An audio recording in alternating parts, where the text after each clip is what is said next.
This is the Haulin Assets podcast where we show you how to start and run your own trucking company. Ever wanted to go out on your own? Follow Chris as he goes through the highs and lows of running on his own authority.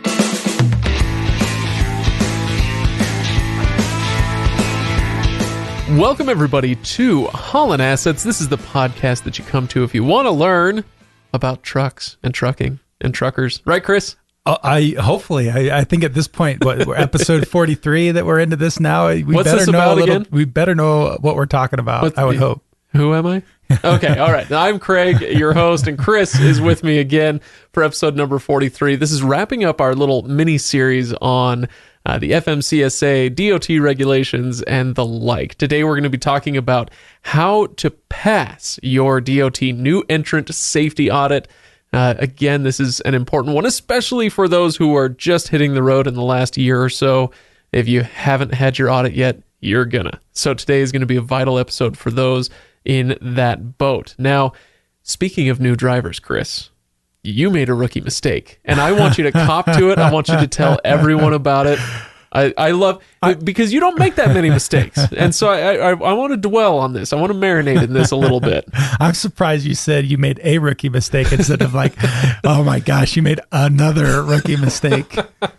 Okay, what happened this time? It had to do with tires. So I'm driving down the road, do my DOT inspection, and I've kind of been watching one of these tires on my trailer. It's been cupping a little bit, so I know it's eventually going to have to be replaced. Well, it went from, me kind of keeping my eye on it to all of a sudden within a day, like I legit do my daily inspection on my truck and trailer, look at everything, the tires. Of course you do. Of course you do. Yeah, every day. And I don't know what happened, but it went from, hey, I got to keep an eye on this tire to all of a sudden I'm seeing the steel belt or the belt on this tire. I'm like, holy crap, I've got to get this thing replaced. It wore out super fast. You're like sparking down the road. Just about. Yeah. So I notice I've got an issue when I start off in the morning and I look for a place along my route where I can get it replaced. And the best on route place that seemed to have pretty decent reviews was actually a little bit out of my way. Like I had to go about 5 miles off the road. Usually you can find a tire place where it's like right off the freeway. Yep. Well, it happened to be at the Goodyear in Caldwell, Idaho. And I pull in there, back the trailer into their shop, and they start kind of doing their thing, and they look at this tire that's having issues, and they start to look at it, and they bring out this tool that measures the actual width of the tire, not just the tread depth, but the actual width of the tire.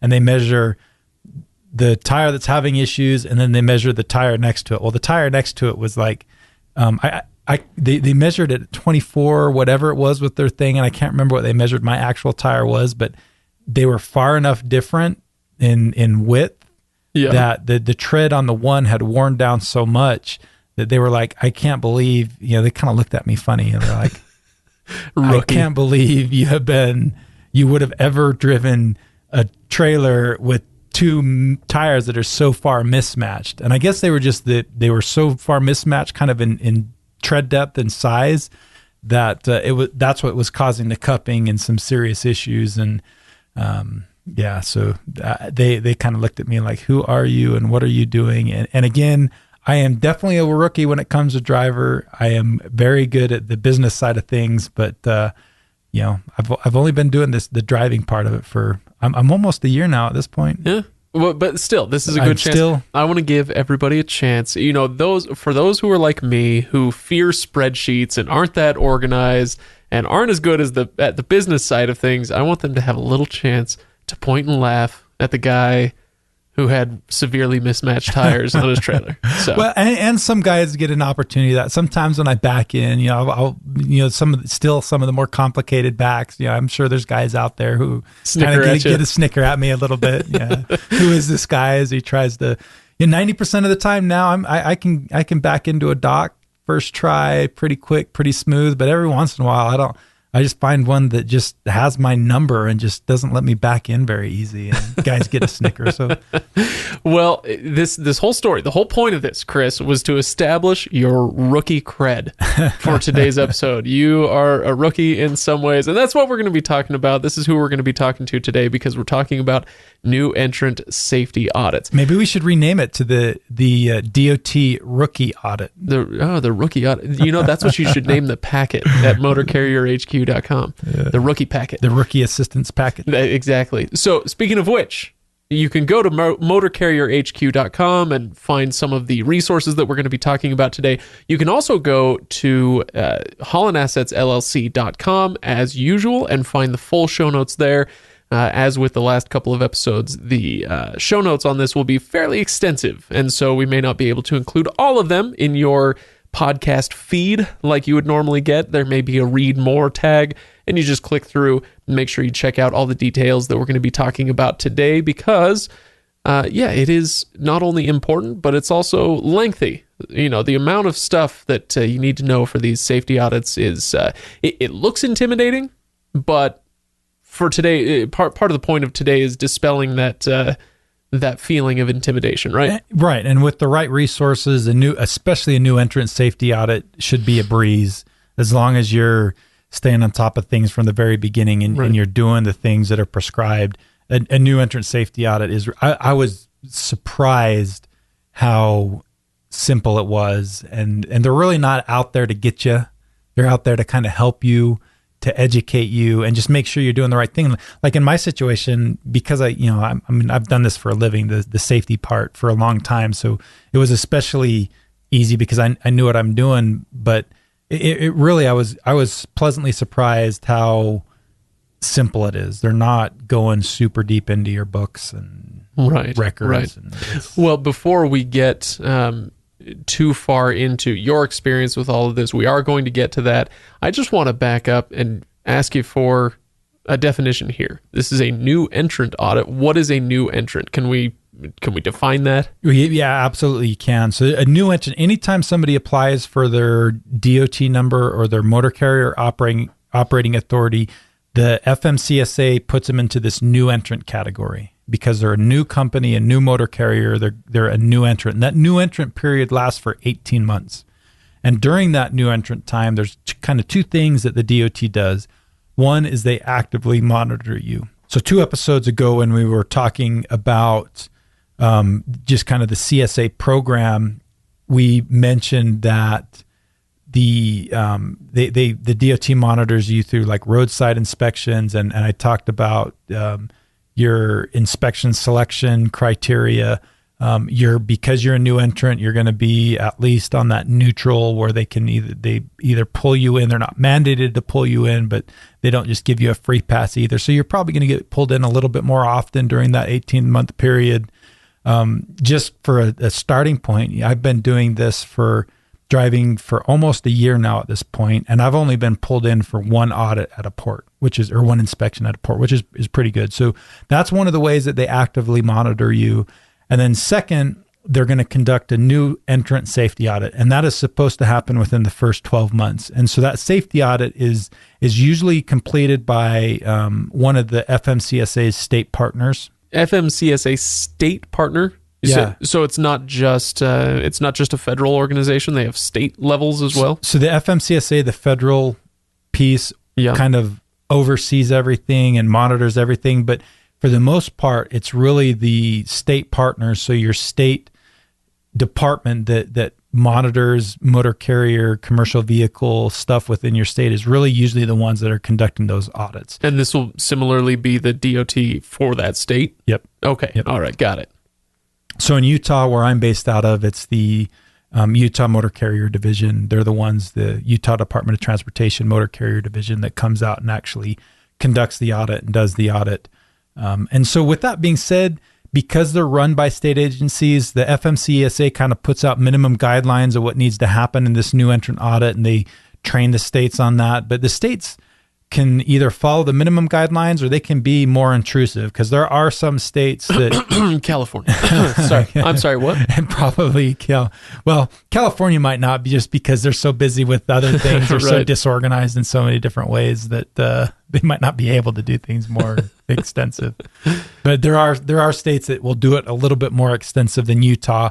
As we talk about my experience in Utah, you'll kind of see that I would suspect the way Utah does it is a little bit less intrusive. They kind of probably stick with those minimum guidelines. Yeah. Because it really wasn't too extensive of a process. Okay. So why then, we've talked about, who the new entrants are, but the new entrant audit, let's talk about why this happens. I assume it's just so that they can make sure that you're not an idiot that's going to kill other people out on the road. Is there anything more to it than that? That's a big part of it. They really just want to make sure that when it comes to the safety regulations, as a company, you're stepping off on the right foot and you're kind of you've got your ducks in a row early on so that later on down the road, you're not running into issues.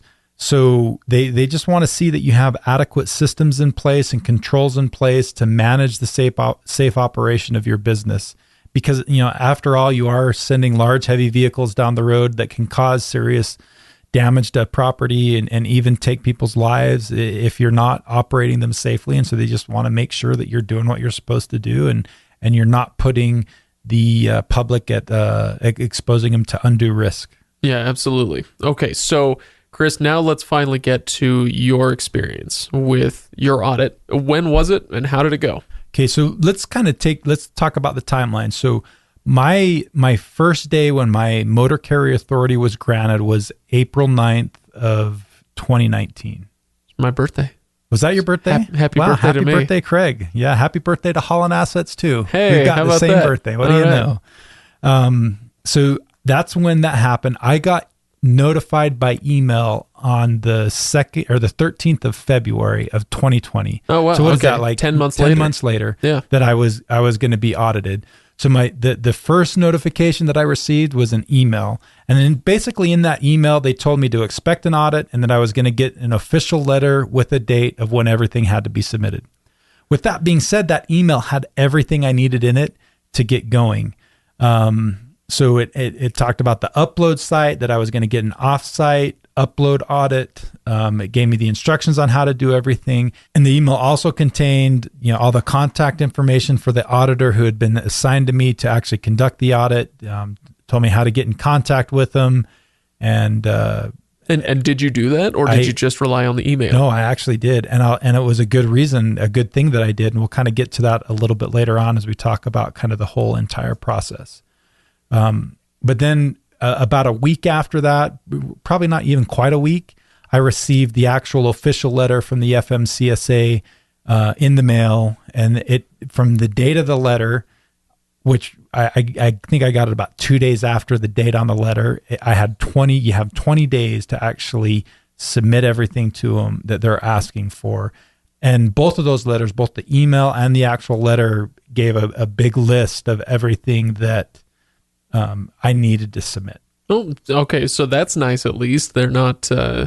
It's not mysterious, right? It's not mysterious, and it's really not too hard of a process. But to even make it a little bit easier, I've created a video of me logging into the portal where you upload everything and you do the audit. It kind of explains everything about logging in, how to do it, how to submit documents, and it's a pretty nice little video to show you how to do that. So that'll be in the show notes. So you can go into the show notes and find a link to the video, watch the video. It'll help you out, make things super easy for you and super smooth. Well, let me ask you a question, Chris. With the timeline, you said once you got the letter, they gave you about 20 days to submit everything. You just got back a few weeks ago, as we know from several episodes ago. You just got back from your Army National Guard training that lasts, 2 weeks? Yeah. And so you're out. You're not in a situation then when you're able to do that. What happens if you get audited while you're on vacation, or you're, in your case, doing National Guard training? That's a good question. I asked my auditor that very question, because the initial email actually came right while I was still in my 2-week annual training, kind of towards the tail end of it. The letter itself came the weekend, I think the Monday after I got home. So that's a very legitimate point. And so I was able to get everything done in time, well within that 20 days. But, I asked the auditor, well, what happens if a guy can't get everything to you within that 20 days? And he said there is some flexibility with that. But the key is that you've got to maintain communication with your auditor. Don't just ignore them. Just don't hope they're going to go away. Don't just say, hey, I can't get to this now. I'll get to it sometime later on down the road. Make sure you're letting your auditor know. And as long as you maintain that communication, let them know, hey, I'm on the road. I'm not going to be back until such and such a day. give me 3 days after I get home to be able to submit all the documentation. He said every auditor he's ever known, Utah or elsewhere, will work with you on that. They've got a little bit of time to get everything submitted. So shouldn't be an issue, but don't ignore them. That's when the problem happens. I'm getting flashbacks to high school where the teacher says, here's the due date. Don't come to me the day before and tell me that, there's mitigating circumstances or whatever, get it done. Okay. So you talked to the auditor, and I assume you asked other questions as well, right? I did, and we'll go through some of those questions. I at the end of it, I want to talk about, I asked them some questions outside of the audit. What are some of the big problems that you see? And we'll get to some of that in a little bit. But one of the things that's really important was when I first made contact with him, I actually made contact with him before I started submitting stuff and even kind of gathering it, which I'm really glad I did, because those letters are a little bit confusing because there's going to be stuff in them that doesn't necessarily pertain to you. Like if you haul hazmat, or if you are an interstate carrier, there's some things in there that may not pertain to you. So I talked to him. He was able to tell me exactly what I needed to upload. And he even said there were a few of the things, like for instance, when I uploaded my hours of service logs and the supporting documentation, he didn't ask for the full 1 month's worth of supporting documentation. He just asked for a few pieces of it. And so it made it a lot easier having talked to him first. I didn't end up spinning my wheels and submitting stuff that he didn't actually want to look at. I got him just what he needed, nothing more, and it was super easy. Okay, so you've got 20 days to submit everything. Did it take you 20 days? No, actually, once I got that list from the auditor of everything that I needed and started gathering all that stuff together, I should have taken notes and actually recorded myself doing it. But if I just had to shoot from the hip, I would be willing to bet from the time I started gathering everything, I got it and got it uploaded onto the site. I'll bet you I didn't spend much more than 2 hours doing all that. It was not too bad at all. So if you've kind of maintained your records decently, you should have it all. And that includes me, going out and logging into my fuel card system and pulling my fuel card records and logging into the ELD and submitting the stuff through the ELD. All that stuff, doing all that and uploading it, 2 hours or right around there, not much more. It was it didn't take very much time. This is another advertisement for being as organized as Chris. Yeah, there you go. And watch the video. I kind of show how you upload it. It's pretty, as far as government websites go, it was a pretty easy website to navigate around, pretty intuitive. It didn't crash. It functioned well. So, overall, I was actually fairly impressed, which I'm usually pretty critical of government websites and government stuff. It's usually not really well done, but this one actually was pretty good. Okay. All right. So you got everything uploaded, all the documentation that they asked for, and it was really quick. Tell me about the results then. How long did it take you to hear back from them? Is there anything else about the results process that we need to know about? So it's crazy. So I got everything submitted I actually spread it out kind of over 2 days. I got most of it done one day, submitted one or two more things the next day. And then the day after that, I actually received an email from my auditor with a letter attached with my results showing that I'd passed it. Wow. So wait. It was fast. Now I need some clarification. And I don't, this is an honest question. I don't mean to be totally flippant here, but is this an actual governmental organization, or is this a third party running these audits? No, it was a guy that works for the Utah Department of Transportation Motor Carrier Division. His email address was a utah.gov email address. So yeah, again, I don't mean to be overly critical or anything. But it is. We are kind of conditioned to think that government operations don't run this well. And you know what? His name was Ron, and he didn't know who I was. He didn't know I was a podcast or any of this stuff until after I gotten the results back and then went back and asked him a bunch more questions that I was going to use for the podcast. Did I even tell him that?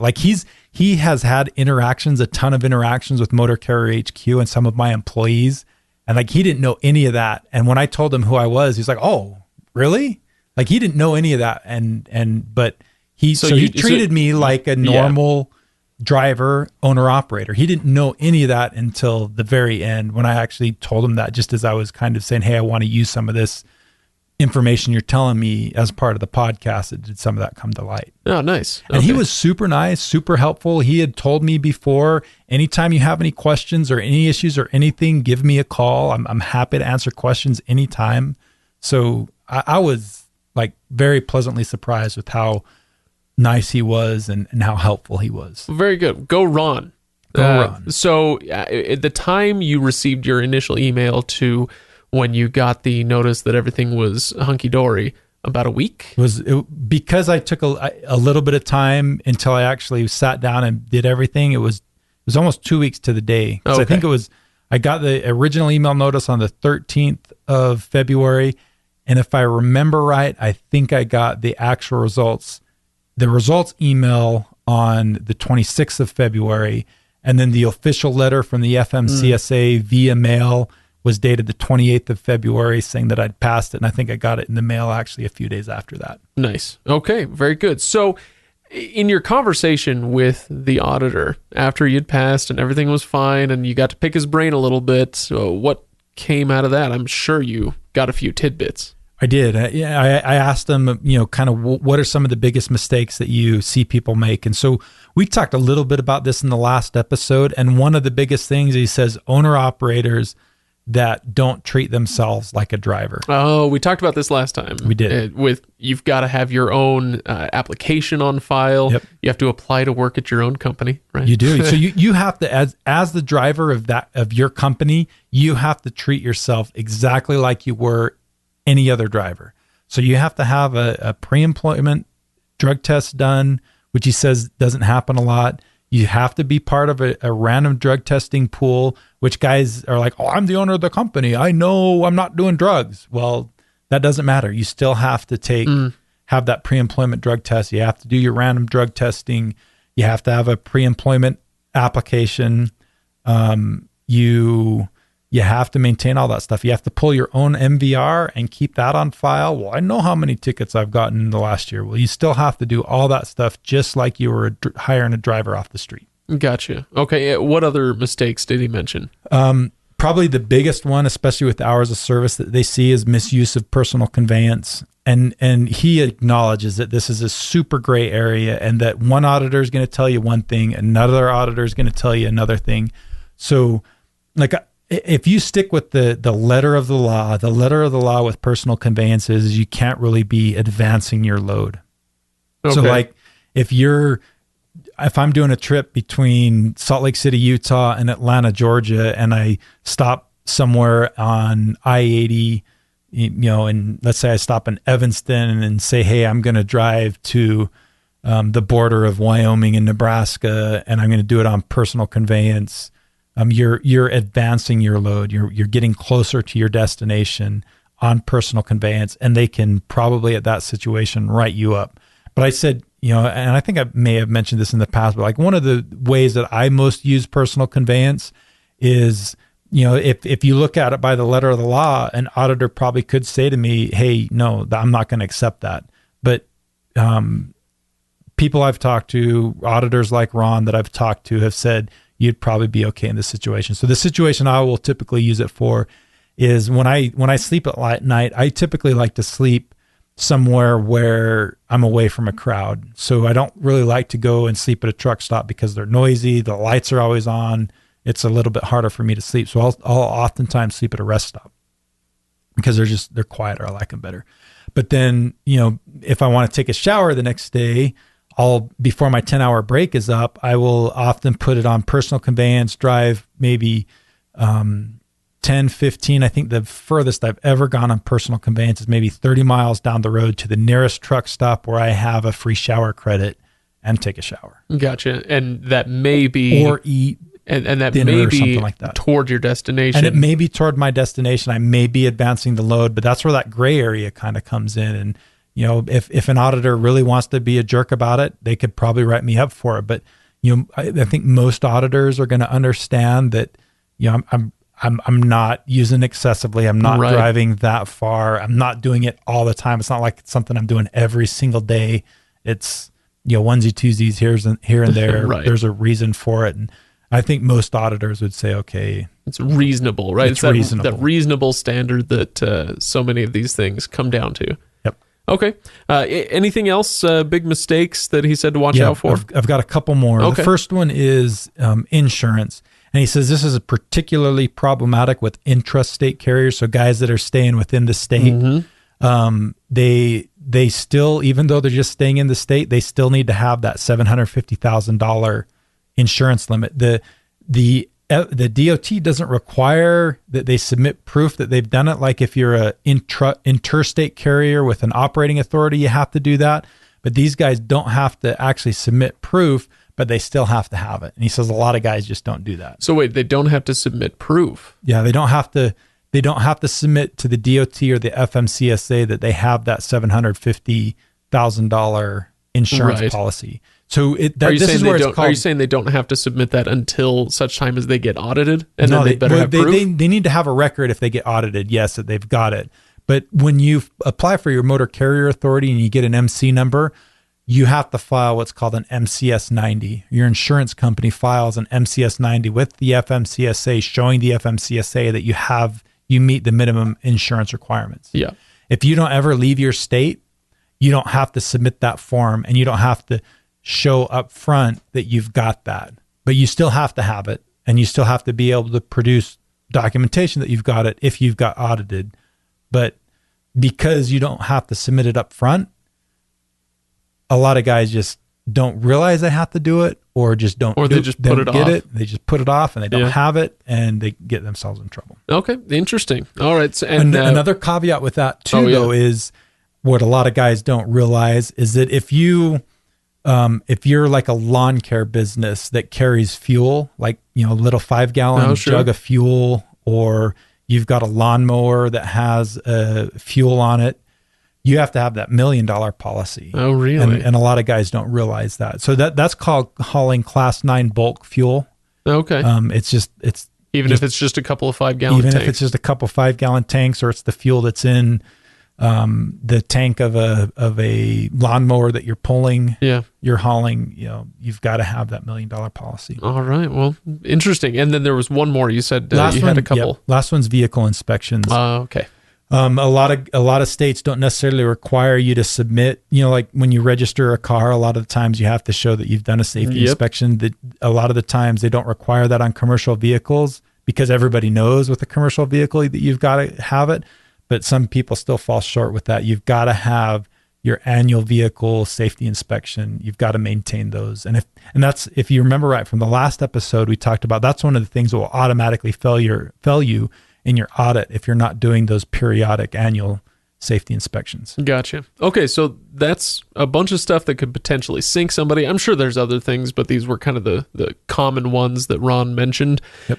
What happens if you do fail? What steps do you have to go through, or what recourse do you have? It's pretty similar to some of the things that we talked about in the previous episode when we were going through the full-blown safety audits, but maybe not quite as intrusive. So, for example, a lot of times, most of these audits that you're conducting, again, it depends on states. Some states do them a little bit differently, but most of what we're seeing these days are the off-site upload audits, where you're just submitting a little bit of what you're doing. And so what he says they see most people do is they don't submit all the documentation that's required. And so they'll fail a guy for an audit, give a notice of violation. But oftentimes what they do is they just do what's called a modified corrective action plan. They just make you submit the documents that were missing. Gotcha. Not the whole shebang again. You don't have to go through everything again. It's just the documents that you didn't submit. Okay. And can you fail outright and just, everything goes horribly wrong this process? You can, but that's usually where they'll ratchet it up and do either a on-site focused or an on-site comprehensive. They'll upgrade that safety audit to do one of the more intrusive ones. The other thing that can happen, if you failed, it maybe not quite that bad, but still bad enough, they'll make you do just a full-blown corrective action plan. Yeah. Address the areas you failed in, or address the areas where you were missing documentation. Right.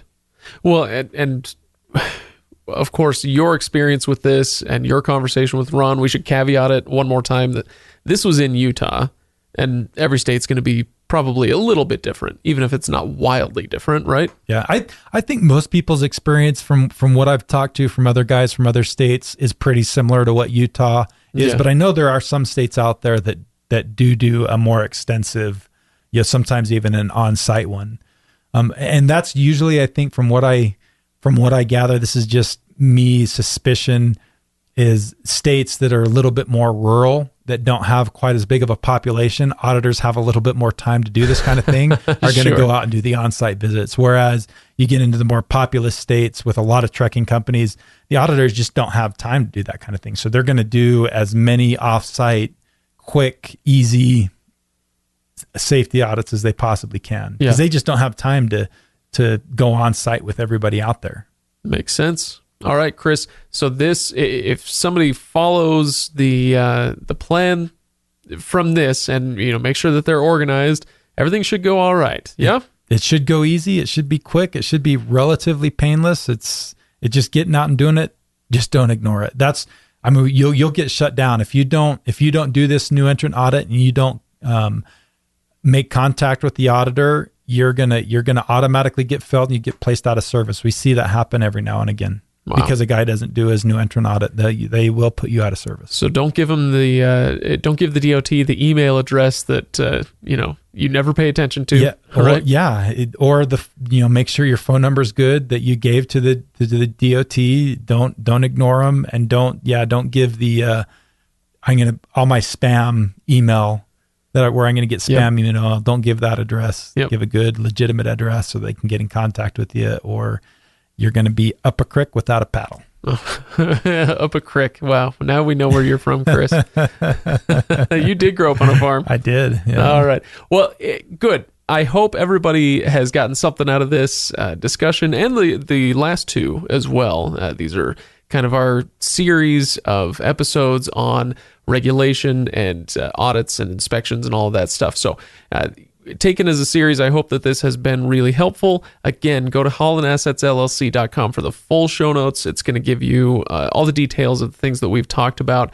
Chris, any final thoughts to wrap this up, or do you feel like we're good? I think we're pretty good. I would just say one last time that if people have any additional questions or want more resources, there's plenty of stuff on Motor Carrier HQ. And as always, they can always give one of the coaches a call that can kind of help them through the process, answer any questions they might have. And if there are any resources that we provide that might be helpful to you, they'll talk to you about that. And as always, there's no cost until you find something that you want. The consultations and the question answering and all that stuff's free. Awesome.